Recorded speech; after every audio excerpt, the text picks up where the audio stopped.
So welcome to Jackie's Literary Corner. I am Jackie. So first, I went to the today I actually went to the bookstore, the Given's bookshop, the used bookstore. Had lunch there, got a couple books, and then I also earlier this week I went to Books A Million. So I went to haul some books, and I also am gonna update you on how my reading is going in the past couple days. So I'm gonna do that first. So most of my reading has been of this Monsoon Mansion. As soon as I finished Dombey and Son, I jumped back into this.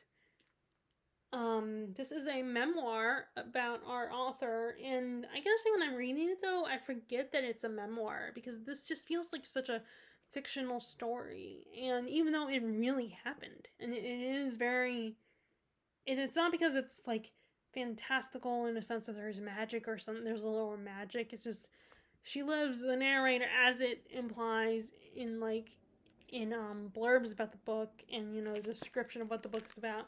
She lives a very privileged, magical life. It's a bit of a fairy tale. So,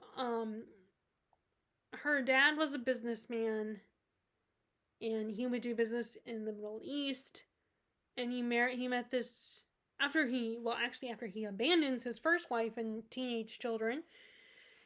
He decides to start over apparently and he marries a rich woman, and they end up having their own kids, and they live the good life. They have this big house, and he's doing really well, but over a period of time, financially they start to dwindle a little bit and they start to struggle. But it's not until, which this is common weather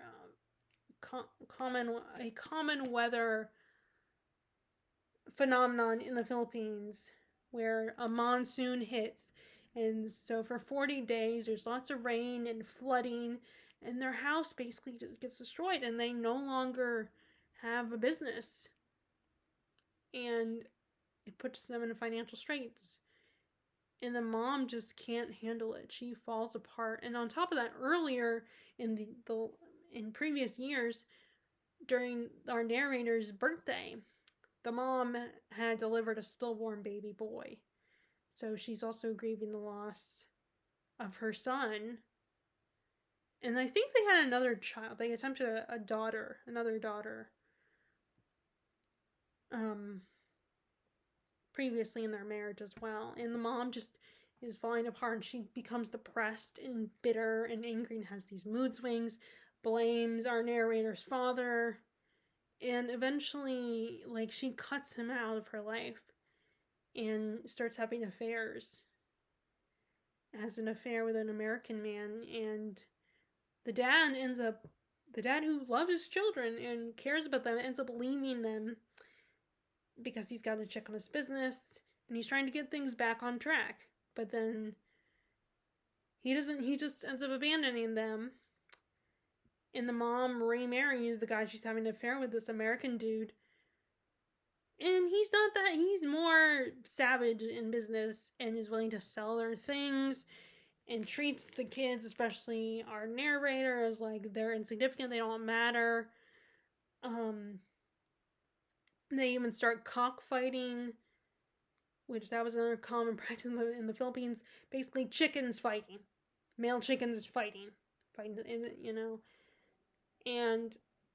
it's like in all the books so far that I've read in the Philippines, they mention cockfighting. So it's a very common practice. That's they would gamble and take bets and stuff. So I mean, it's like when you do that in the in bullfights and stuff like that. And her narrator her life is great in the first part, but then it falls apart, and it's just really sad. And I feel so bad for her because she loves and worships her mother, and then her mother ends up leaving them. Basically, she doesn't physically actually leave like the dad did. The dad actually left them, but the mom just essentially abandons them. She is not the same woman that our girl grew up with.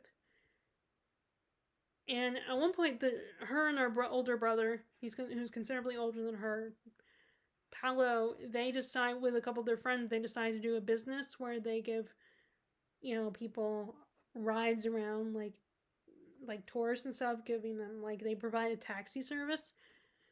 And one night when their mom is feeling she's in pain because their stepdad lost his temper,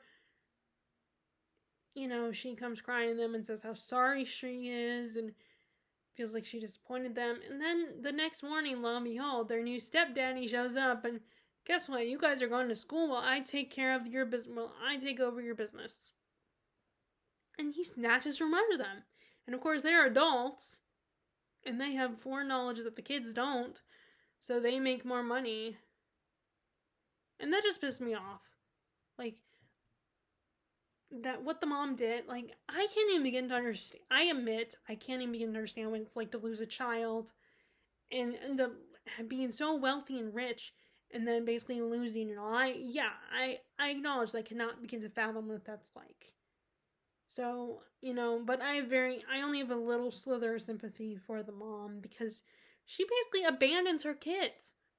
Like, the dad did too. I mean, he left them, but the mom was, even though she was physically there, she, gets married again and lets this guy abuse them and be cruel to them. And it was so frustrating. This mom, and the mom's mood swing, she needed therapy or like to go to a therapist or something. I mean, she's so bitter and angry, and I'm like, you have living, breathing children who need you and love you, and you need to take care of them. You need to live for them. Like, yes, I can't imagine what it's like to grieve the loss of a child. I can't even begin to fathom that. But it's not gonna, like, I may not be able to understand that, but I also don't understand how she can abandon these kids who need her, who love her and worship her. Especially, like, Paolo resents his mom now, but at least our narrator still loves her mom. And, she does acknowledge in the beforehand, the author note that, and in the description that she has a complicated relationship with her mother. But, of course, this is her mom, so she still loves her. But it's a very tragic but very beautiful story, and like I said, I forget for a second that I'm reading in someone's memoir that this actually happened to this woman. This was her experience. I mean, some things might be exaggerated a little, but I mean, she acknowledges that she changed the people's names to protect herself and her family. And, she probably exaggerated things a little bit because, of course, she's talking about when she saw this as a kid. And, of course, when you're a kid, your imagination creates things. So that's what I've been reading the most of.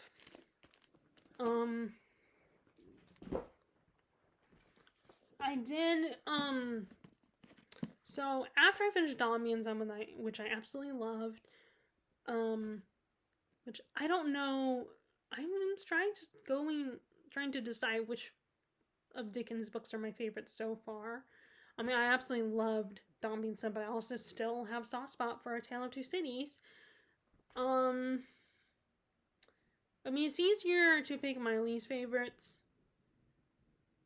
I mean, probably right now at the bottom is Hard Times. But that's not saying a lot because Hard Times is still a good book and I still think about it. But let's see. So far we have a father and daughter who, will sail across the Thames and will pick up dead bodies. We'll collect the dead bodies that have fallen into the river. And that's kind of their profession. And so you have this character, who was partners with the girl's father, Good Ryder, I think his name was, he goes to a lawyer to tell him how a conversation we had with his friend confessed to murdering someone, or at least he hinted at it, so he suspects that, and so he goes to the lawyer and also to the police inspector. And the lawyer and the police inspector and the lawyer's partner are thinking that maybe this guy wants to get money out of this, wants to get some kind of reward for this. And it actually turns out when they go to spy on them, they don't find the father, the girl's father. They just find the girl. Which it's so interesting because when I read Dickens, I feel like you read so much, you feel like so much happens, and then you realize, wait, not a lot happened. And you, like, especially if you don't read, you don't read, like, you just read a little chunk, it can feel like a lot happens, but then you realize, well, actually, it was really only a couple things that happened. But yeah, I love Dickens. He's so immersive, creates such a colorful British atmosphere, and it's so good. And I would, I know there is a tier rating system that you can download, but I'm always apprehensive about downloading stuff, so I've never done it before. But I don't know what I would do, like how I would tier rank these Dickens books so far. Because I have a least favorite. Right now it's hard times, but it's hard for me to rank these Dickens because they're all so good and so immersive and so entertaining. He creates such engaging characters, and so much happens in his novels. Like, they may be long, but they're still very riveting stories. At least for me, anyway. So I have not gone back to Princess of Ireland or The Three Musketeers yet, but I did read a little bit of Baron and Luthien by Tolkien, edited by Christopher, his son, and I haven't got very far in it.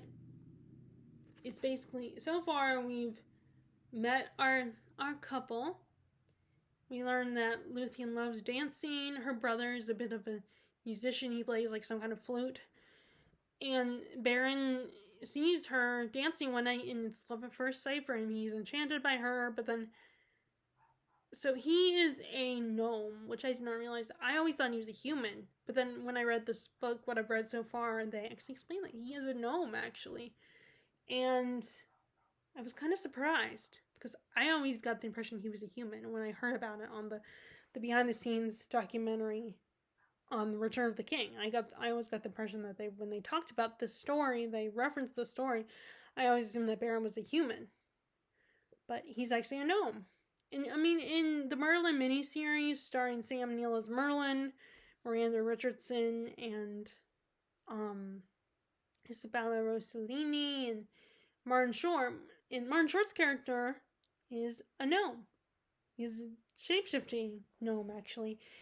And there's a scene between him and Helen Bonham Carter's character. She plays Morgan Le Fay. He goes to her when she's little to kind of sabotage Arthur's life and everything. And, she's suspicious of him. She's very sus of him. And she says that you're kind of tall for a gnome. And he tells her, well, I am the tall kind. Gnomes can be all different shapes and sizes. So I guess, yeah, Baron could very well be a gnome. But obviously, he is. But I was just surprised. But yeah, he sees her, but she and her brother see him, and they're like, because they've heard some bad things about gnomes. So her brother immediately runs away, and it tells her, you gotta get out of here. Get going. And she kind of freezes up a little bit. And that's the last thing I read.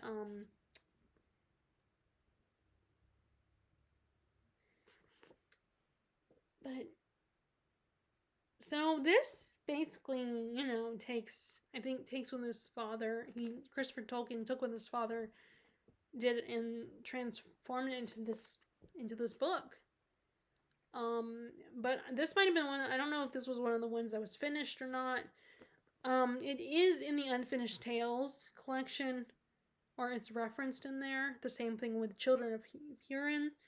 But I decided to go ahead and buy my own separate copies, and it turns out that, like, these copies, it's probably good to buy separate copies because you get the whole story. Like, in Children of Hurin, it doesn't give you the whole story. It only gives you, like, the gist of it. And same thing with in Silmarillion, and also I think references them too in that book. But yeah, so those are, like I said, Monsoon Mansion is my main one, my main priority, along with Our Mutual Friend, and then Baron and Luthien. Okay, so time for the book haul. First, so this is an author that I read. I attempted to read her short stories, and I can be kind of picky about short stories. And I just can't get into them, even if it's like science fiction or fantasy, because this author does write like science fiction, fantasy type stories. The stories were a little bit weird and little otherworldly and stuff like that. Well, she's taken her opportunity to write a longer novel. So we have The Book of Love by Kelly Link. Oh, and it is a Pulitzer Prize finalist and a New York Times Notable Book of the Year. So, I remember hearing a lot about it. And it's basically, from what I get, it's this group of teenagers. They disappeared years ago. They went missing. And supposedly they died, and then they're found again. They come back to life again, and the one adult that they come across is their former music teacher. And the music teacher, tells them that I can tell you what happened to you, because they don't remember. They don't remember what happened to them. They tell these kids, this music teacher tells them that I can tell you what happened to you. You can get the information you need, but you have to complete these 3 magical tasks. Which makes me think of a fairy tale a little bit. And so that they can, reclaim their lives and reclaim what they lost and everything. But of course, I'm imagining it's going to go pretty dark. Which, by the way, to me, just because it's about teenagers does not mean it's a young adult story. And teen drama. There might be some, but I think it's going to be deeper than that. There's going to be so much more to the story than that. And I do think Kelly Link was a pretty good writer, it's just I couldn't get into her short stories. So, I'm excited to read this. And then maybe I will give her short stories another shot. Like, I could buy them on Thrift Books or something. But anyway, I am excited to read this at some point soon. Okay, so let's talk about what I got. The 3 books I got at the Roast Office, or Givens.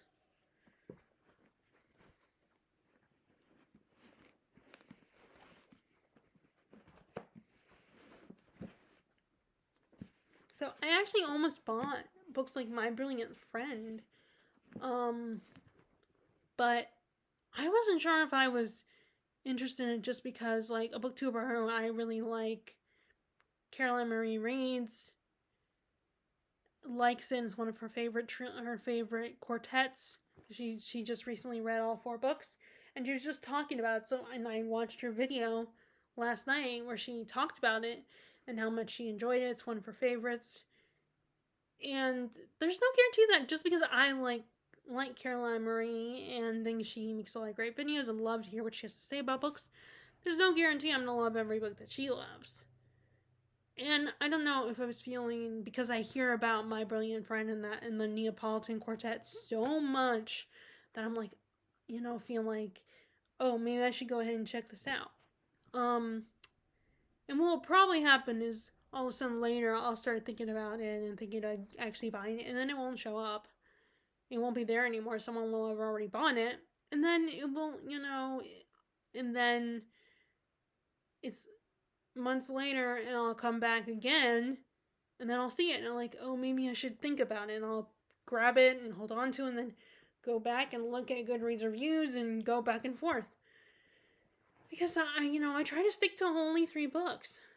And I had like 6 or 7 options, so I had to narrow it down. And then one of the other options was actually one that Olive from Book Olive absolutely loves, one of her favorites. I think that's who it was. And I almost bought this one, Trust, by like Herman Diaz or someone, and I almost bought that one as well. But then again, I was thinking, am I only thinking about because this is a booktuber that I like and respect, and it's one of their favorite books? I mean, am I genuinely interested in this book? So those two I didn't get, and there were a few others. I almost bought Othello, and I almost wonder if I should have bought that one, but this one sounded just as intriguing, this particular play, which is A Man for All Seasons. And I think this is a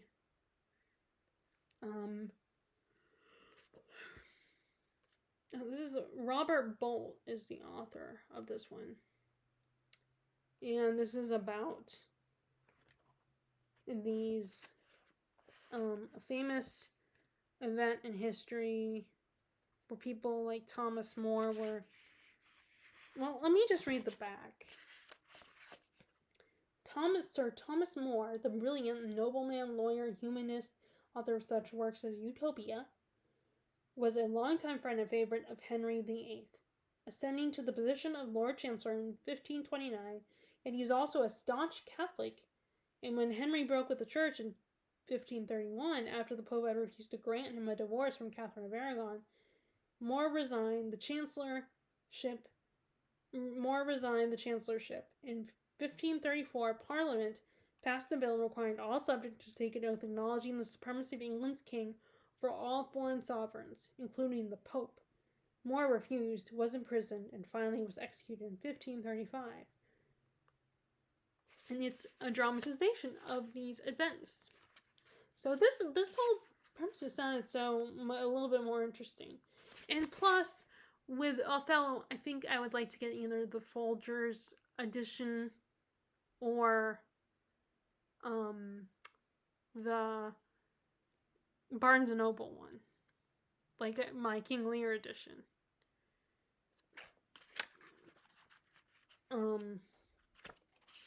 But yeah, it just sounded like such an intriguing premise.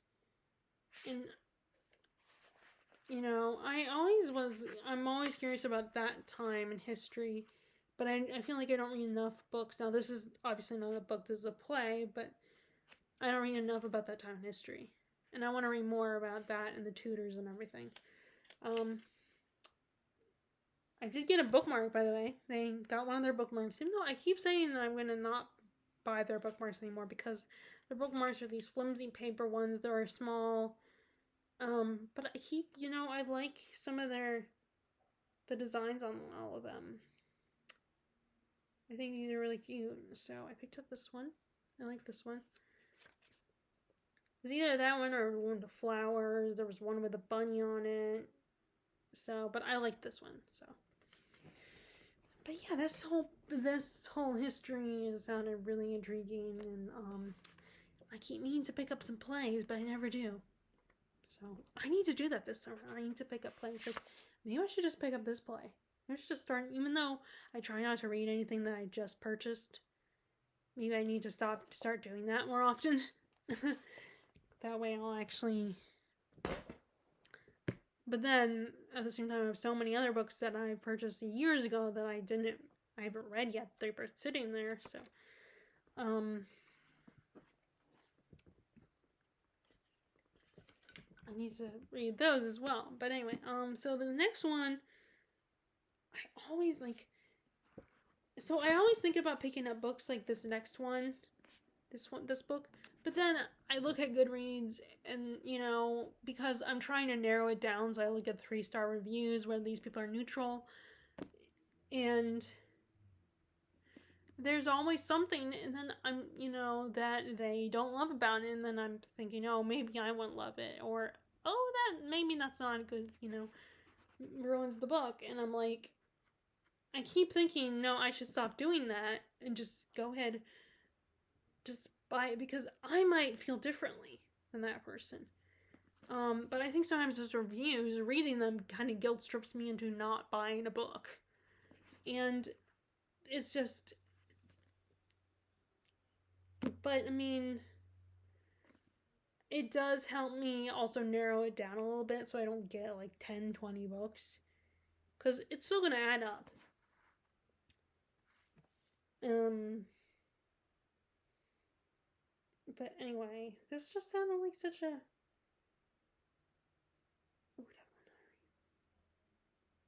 I should look up that book.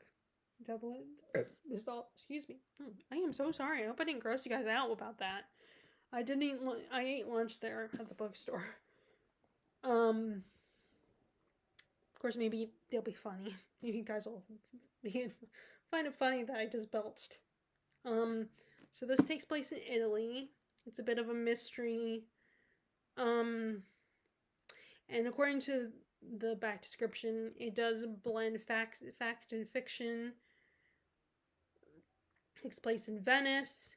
So the first timeline is in 1618. It's about a courtesan. She writes a secret letter to, to the Venetian council, warning them that the Spanish plan to overthrow the Republic, and it's gonna ruin. It puts her and her lover in danger.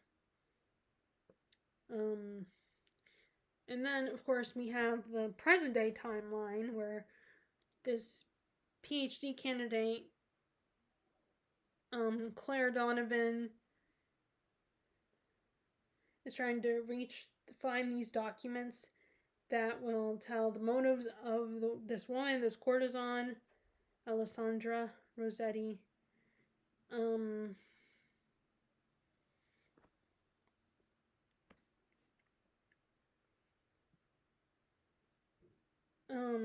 So I always love these kinds of books where it kind of, that's what I love about Kate Morton, is how someone discovers a little bit of the past, but not the full story. And then so he or she starts to piece it together. And I don't know, because it's kind of my fantasy, but I would love for that to happen to me, where I discover some mysterious document, manuscript, or artifact of some kind, and then it leads me to do research on the past and everything I want to know. And just, I always wanted to do that, like have a reason to, do a, which technically I could, because we do have our own, where I live it has its own history, its own past. And it's like, so it's, and my library does have archives, and I imagine that the library in our other community also has its own archives. And recently my dad was doing a lot of research on the community that we live in, and doing his own sort of project. But yeah, it just like seems such an intriguing story.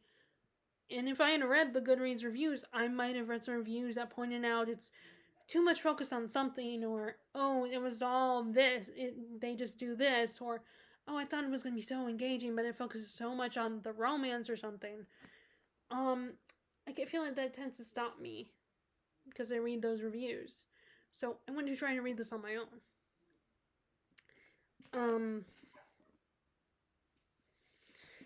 So the last book that I got is one that I remember when it came out. Now the only difference between this title, it's so funny when some books have similar titles, but the only difference is the way they spell it, or they have the or a or in front of it. Like, for instance, I have The Great Alone, and it's not the Kristen Hanna book. It's a different book by a different author, but I think it's the exact same title, and they both take place in Alaska. But now the premise is, The Great Alone is by this other author, is actually a multi-generational story with this epic romance. While Kristen Hanna's book is a story about, this family, this a husband slash father has come home from the Vietnam War and he's experiencing PTSD and he decides to uproot his wife and daughter to Alaska. So it's completely different plots, but they both take place in the same state in Alaska, and they're both the exact same title, The Great Alone. So it's always amusing to me, like, which I wonder if anyone's, because I mean, The Forgotten Garden, which it's the Frances Hodgson Burnett book is called The Secret Garden. Kate Moran's book is called The Forgotten Garden, and there is a magical garden in that story, just like there's a magical garden. The Secret Garden is about a girl discovering a magical garden, and there is focus on a child, although the Secret Garden stays with the child the whole time, while The Forgotten Garden refers to the child growing up into a woman, and then having her own family, and then her daughter having her own daughter, and like it's multi-generational. So there are differences if you read the books, not just one word. Like if you've actually read the book, they're not the same book. So The Great Alone by this other author, and then Kristen Hanna's book, also the same title. There are some similarities, like they both take place in Alaska, they both have the exact same title, but if you read the description, it's completely different stories. Now, I haven't read The Great Alone, either Great Alone books, but yeah, to me it's just so funny that what these people get away with. And I always wonder who's gonna get like did someone ever comment, just as someone, I remember reading a review of The Forgotten Garden where they accused Kate Moran of plagiarizing The Secret Garden, which made me mad because I'm like, well, if you actually read The Forgotten Garden, that isn't what she did. But yeah, in this case, so Leigh Bardugo has a book called Familiar that just came out. It's a very different story from this one, and but this one is called The Familiars, Stacey Halls. I mean, it's obviously different enough. Like, this is Familiars plural, and that is Familiar singular, I think, and this is The Familiars. And obviously the covers are very different, and from what I've gotten about the premise, their premises are, very different. Although, they take place in the same time, too, I think. Except for that's more about Spain. And this one, I think, is probably referring to England. Because it's Lancashire in 1612. Fleetwood Shuttleworth is 17 years old, married and pregnant for the 4th time, but as mistress at Gawthorpe Hall, she still has no living child. Her husband Richard is anxious for an heir. Then she crosses paths by chance with Alice Gray, a young midwife who promised to help her give birth to a healthy baby. When Alice is drawn to witchcraft, the accusations are sweeping the Northwest. Fleetwood risks everything by trying to help her. As the legendary Pendle witch trials approaches and Fleetwood's stomach continues to grow, time is running out and both their lives are at stake. It's funny, this is considered the new Hilary Mantel, Cosmopolitan.